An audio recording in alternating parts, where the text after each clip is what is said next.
नमस्कार। आइए शुरू करें आज का नया टॉपिक। और टॉपिक शुरू करने से पहले लाइक, शेयर, सब्सक्राइब, कमेंट ज़रूर करें और बताएं कि आपको हमारा पिछला वीडियो कैसा लगा। और आइए अब शुरू करते हैं आज का टॉपिक। रस।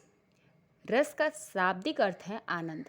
काव्य को पढ़ने या सुनने से जिस आनंद की अनुभूति होती है उसे रस कहते हैं। रस के 4 अंग हैं: स्थायी भाव, विभाव, अनुभाव, संचारी भाव। स्थायी भाव अर्थात प्रधान भाव।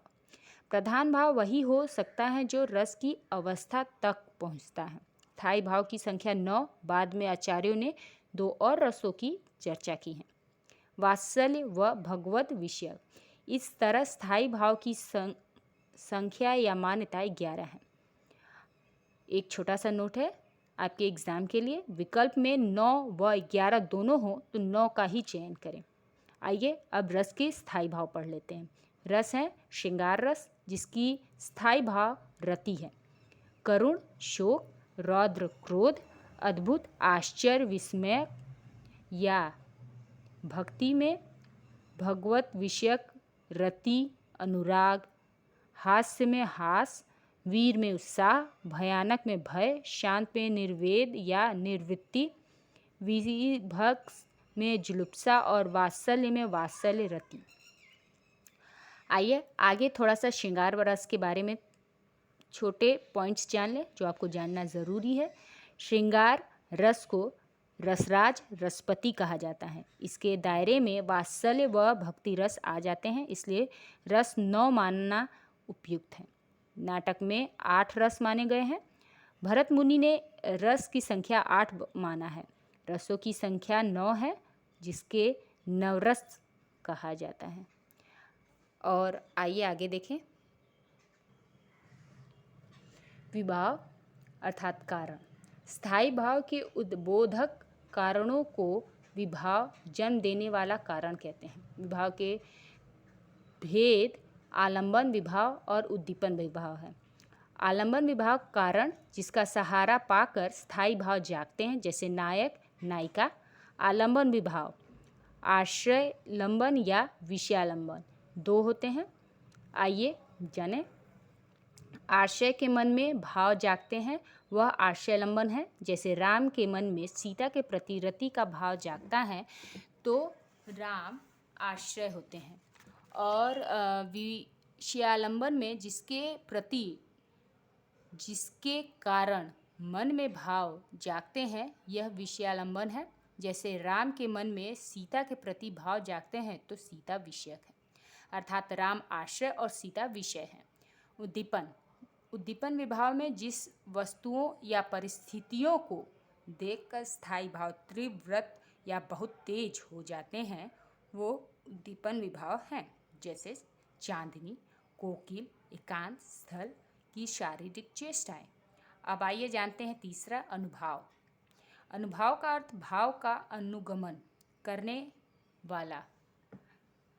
ये विभाव के बाद उत्पन्न होता है। विभाव को कारण तथा अनुभाव को कार्य कहा जाता है। आश्रय के शरीर के विकारों को अनुभाव कहते हैं। अनुभाव यानी कार्य। इसके 4 भेद हैं: सात्विक, वांछिक, कारिक और आहार्य। सात्विक जो विकार या चेष्टाएं शरीर की स्वाभाविक क्रिया के रूप में होता है, इसके 8 प्रकार हैं: स्तंभ, प्रसन्नता, लज्जा आदि के कारण शरीर में गति रुक जाना। कंपन, भय, काम, हर्ष आदि कारणों से शरीर का कांपना। स्वरभंग, भय, शोक आदि से मुख से वचनों का ना निकलना। वैवर्ण्य, भय आदि शरीर का रंग उड़ जाना। अश्रु, आनंद में आँख से पानी आना। प्रलय, दुख में इंद्रियों का चेतना शून्य हो जाना। संवेद, भय से शरीर से पानी आ जाना। रोमांच, काम या हर्ष से शरीर के रोंगटे खड़े हो जाना। वैसे 9 सात्विक अनुभाव हैं में जिप्सा जमाई को माना जाता है। अब आइए जानते हैं कायिक। जो विकार या चेष्टाएं शरीर के अंगों के व्यापार के रूप में प्रकट होता है वो भाव कायिक हैं, जैसे भय में भागना, क्रोध में भला बुरा कहना, रति में चुंबन, आलिंगन, कटाक्ष आदि। आइए इस पर एक उदाहरण भी देख ले। आश्रय में नायक, आलंबन में नायिका, उद्दीपन में नायिका की चेष्टाएं, हाव भाव, तिरछी चितवन, मुस्कान, अनुभाव, कटाक्ष, आलिंगन, चुंबन आदि। संचारी भाव लज्जा, हर्ष। उदाहरण में है तरनी तनुजा तट तमाल, तरुवर बहु छाय, छके कूल सो जल पसरन, हित मनहु सुहाय। दूसरा एक और एग्जाम्पल ले ले। उदाहरण बतरस लालच लाल की, मुरली धरी लुकाया, सौह करे मोहनु, हसे देन के नटी जाए। इस तरह आइए रसों का परिचय। श्रृंगार रस। श्रृंगार रस के दो भेद होते हैं, संयोग श्रृंगार और वियोग श्रृंगार। रति नामक स्थायी भाव की ही श्रृंगार रस के परिणत हो जाते हैं। नायक नायिका के मिलने के प्रसंग में संयोग श्रृंगार तथा उनके इन्हीं विरह में वियोग श्रृंगार हो जाता है। जैसे आश्रय में नायक, आलंबन में नायिका, उद्दीपन में नायिका की चेष्टाएं, हाव भाव, तिरछी चितवन, मुस्कान, अनुभाव में कटाक्ष, आलिंगन, चुंबन आदि। संचारी भाव में लज्जा, हर्ष, चपलता। उदाहरण में देखें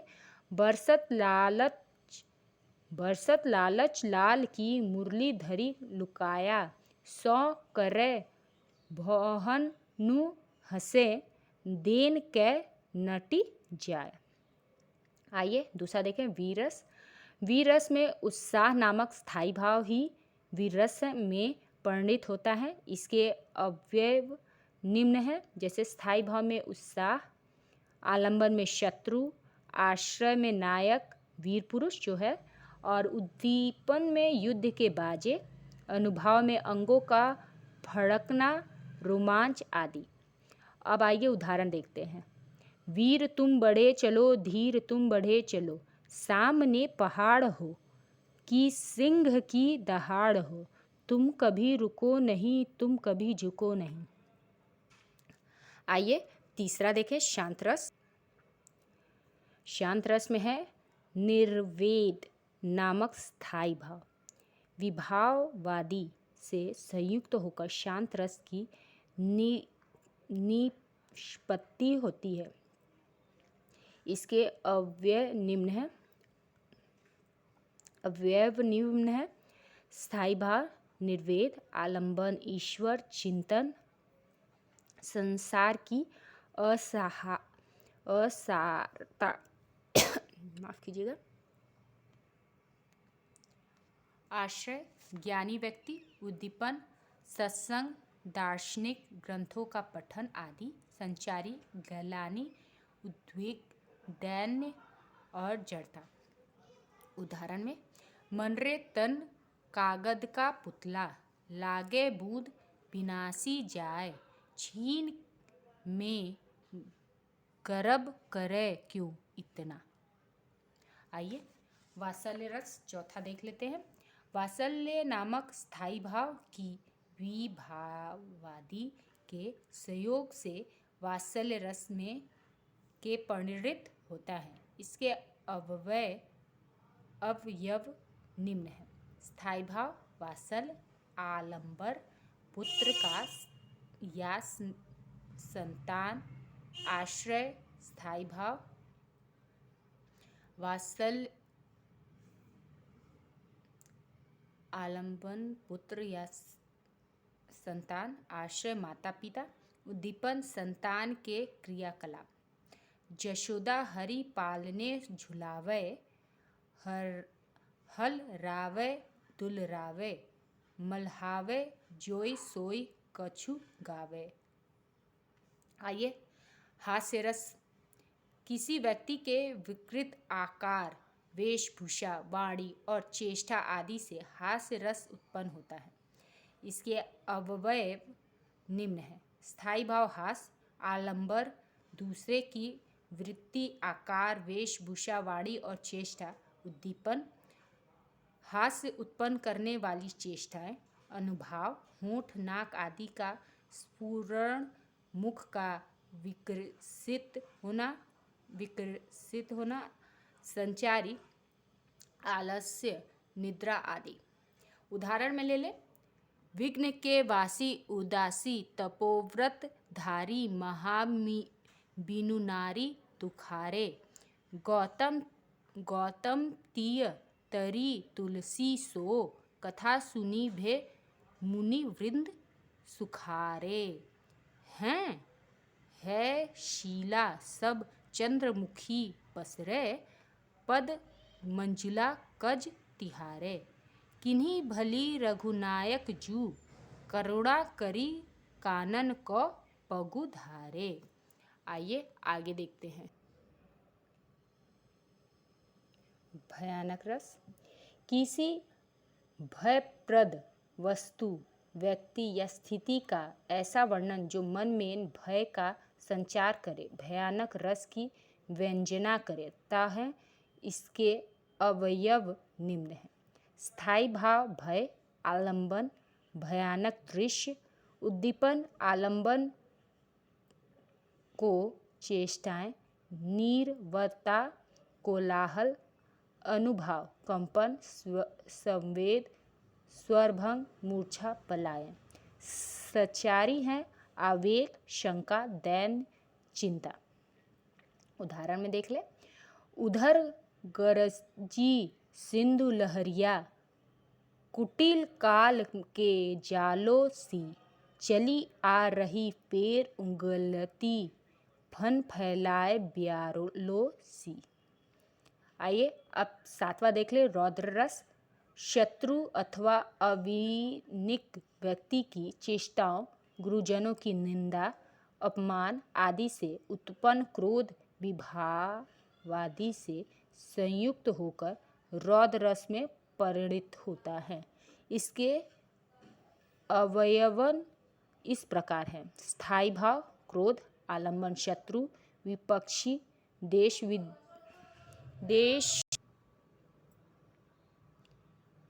रौद्र रस शत्रु अथवा अविनिक व्यक्ति की चेष्टाओं, गुरुजनों की निंदा, अपमान आदि से उत्पन्न क्रोध विभावादि से संयुक्त होकर रौद्र रस में परिणत हो जाता है। इसके अवयव इस प्रकार हैं। स्थायी भाव, क्रोध होता है। आलंबन, शत्रु, विपक्षी, देशद्रोही, गुरुद्रोही, दुराचारी व्यक्ति।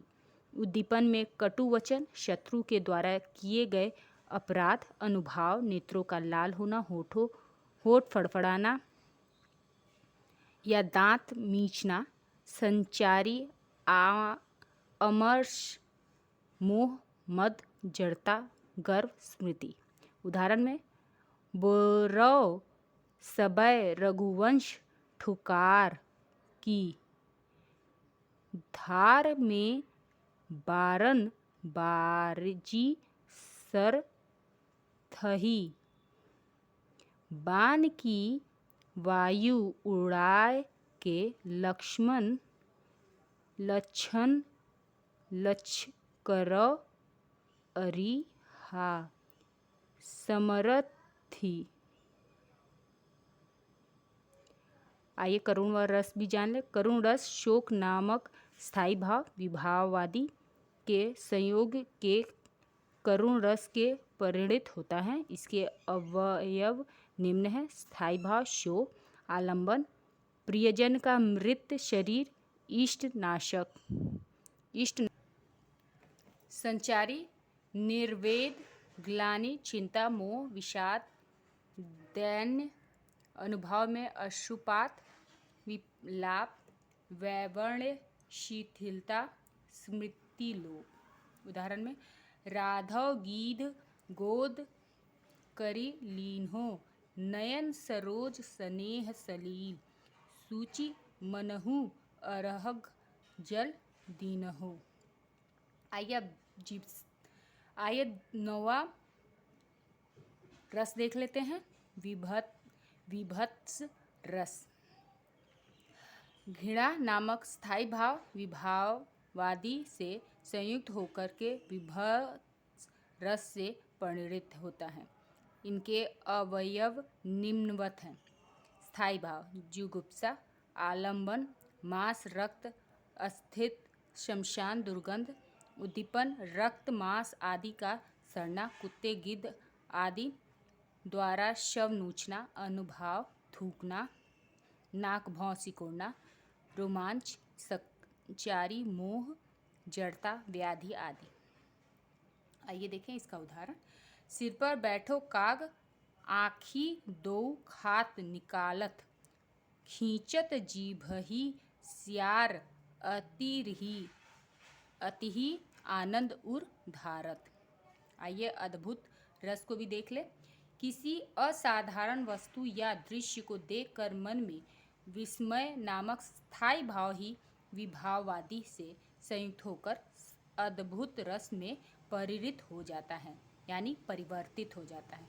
इनके अलावा निम्नवत में स्थायी भाव विस्मय, आश्चर्य, आलंबन में अलौकिक या आश्चर्य उत्पन्न करने वाली वस्तु, उद्दीपन में आलंबन के गुण, अनुभाव, नेत्र फैलना, रोमांच, संभ्रम, संचारी में वितर्क, भक्ति, हर्ष, आवेग आदि।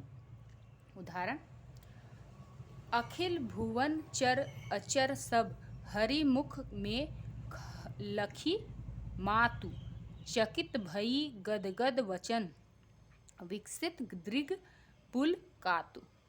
और इस तरह ये 10 आपको बता दिया। ये सारे रस समाप्त हुए। और आज का वीडियो आपको कैसा लगा हमें कमेंट करके ज़रूर बताएं। और आपको जो भी रस के बारे में जानना हो वो हमें कमेंट ज़रूर करें। धन्यवाद।